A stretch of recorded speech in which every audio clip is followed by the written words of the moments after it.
Halo, ini masuk akal. Saya Aryo Bimo. Perdebatan mengenai polemik tuduhan ijazah palsu Presiden ke-7 RI, Joko Widodo, masih terus bergulir. Kali ini bukan karena muncul bukti baru, melainkan karena salah satu pihak yang mengajukan permohonan restoratif justice kepada Polda Metro Jaya. Langkah ini kemudian dibahas di berbagai kanal media sosial, salah satunya di kanal YouTube Refli Harun. Judulnya cukup menarik perhatian. Eksklusif, di mana Rismond take video klarifikasi. Ex-Wakapolri Ugeseno ditekan dalam bahaya. Kalau membaca judul seperti ini, kita bisa langsung memahami satu hal. Ini memang dirancang untuk menarik perhatian.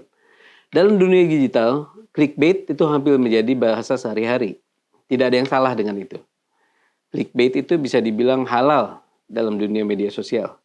Tetapi tetap ada satu tanggung jawab. Penjelasan kepada publik harus tetap akurat. Karena dalam kasus seperti ini yang dibicarakan bukan sekedar opini politik. Yang dibicarakan adalah hukum pidana. Dan ketika narasi yang dibangun menyiratkan adanya tekanan politik atau bahkan potensi kesalahan prosedur dalam pendidikan, maka publik tentu akan menganggapnya serius. Apalagi yang berbicara bukan orang sembarangan. Yang berbicara adalah Komisaris Jenderal Polisi Purnawirawan Ugroseno, mantan Wakapolri. Seseorang yang tentunya sangat memahami praktek hukum acara pidana. Dan pembahasannya dilakukan di kanal seorang profesor hukum, Refli Harun. Kombinasi ini memberi legitimasi kuat seolah-olah apa yang disampaikan adalah analisis hukum yang final. Karena itu, ketika ada kritik yang bernuansa hukum acara pidana, kita perlu juga melihatnya secara jernih, supaya masyarakat tidak terjebak pada kesimpulan yang keliru. Mari kita lihat satu persatu. Pertama, soal rujukan pasal 79 sampai dengan pasal 88 KUHP. Memang benar, dalam KUHP terbaru, Undang-Undang Nomor 20 Tahun 2025, keadilan restoratif sudah mulai diakui secara normatif. Pasal 79 sampai pasal 87 membuka kemungkinan penyelesaian perkara melalui mekanisme keadilan restoratif. Namun ada satu hal penting yang perlu dipahami. Pasal-pasal tersebut hanya memberikan kerangka prinsip, bukan mengatur teknis pelaksanaannya.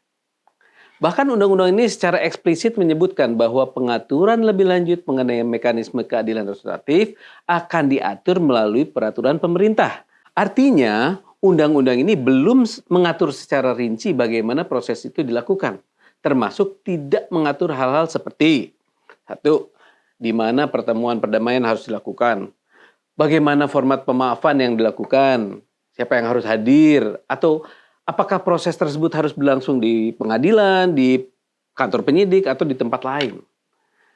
Hal-hal teknis seperti itu justru masih menunggu aturan pelaksanaan. Dan sampai hari ini, peraturan pemerintah yang dimaksud oleh KUHP tersebut juga belum diterbitkan. Karena itu, menggunakan pasal 79 sampai pasal 88 KUHP untuk menyimpulkan bahwa proses pemaafan harus dilakukan di tempat tertentu sebenarnya tidak memiliki dasar normatif dalam undang-undang tersebut. Dengan kata lain, pasal-pasal itu tidak berbicara tentang lokasi pemaafan. Yang diatur hanyalah prinsip bahwa perkara pidana tertentu dapat diselesaikan melalui mekanisme keadilan restoratif.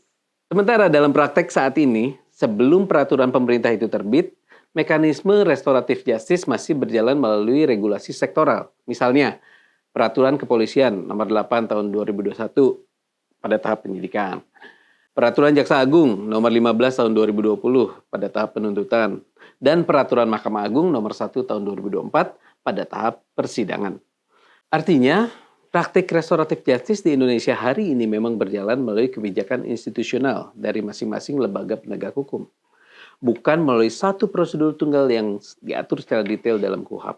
Karena itu, jika ada yang mencoba menyimpulkan adanya kesalahan prosedur hanya karena berdasarkan rujukan pasal KUHP tersebut, maka kesimpulan itu perlu dilihat secara hati-hati. Sebab KUHP sendiri belum mengatur secara teknis pelaksanaan mekanisme tersebut. Yang kedua, muncul narasi bahwa langkah permohonan restoratif justice ini terjadi karena tekanan politik. Dalam hukum, tuduhan seperti ini tidak bisa berdiri di atas suatu asumsi, harus ada bukti. Harus ada fakta konkret yang menunjukkan adanya intervensi. Tanpa itu, klaim tekanan politik hanyalah spekulasi. Dan spekulasi bukan metode analisis hukum. Ketiga, muncul juga pandangan bahwa jika suatu pihak berdamai maka perkara otomatis selesai. Ini juga tidak selalu benar. Dalam hukum pidana, pertanggungjawaban bersifat individual. Jika terdapat beberapa laporan dengan konstruksi peristiwa yang berbeda, maka penyelesaiannya juga bisa berbeda. Satu laporan bisa selesai melalui restoratif justice, sementara laporan lain tetap berjalan. Hukum pidana tidak bekerja dengan logika paket. Keempat, ada pula pandangan bahwa perkara ini seharusnya ditangani oleh penyidik minimal berpangkat Jenderal Bintang 2 sebagai bentuk penghormatan kepada Presiden Jokowi. Pernyataan ini menarik karena dalam hukum acara pidana, status sosial pelapor tidak mengubah struktur kewenangan penyidikan. Yang menentukan adalah struktur organisasi kepolisian, bukan siapa yang melapor. Jika logika pangkat ini diikuti, kita bisa masuk ke wilayah yang berbahaya. Seolah-olah semakin tinggi jabatan seseorang, semakin tinggi pula kelas penanganan perkaranya.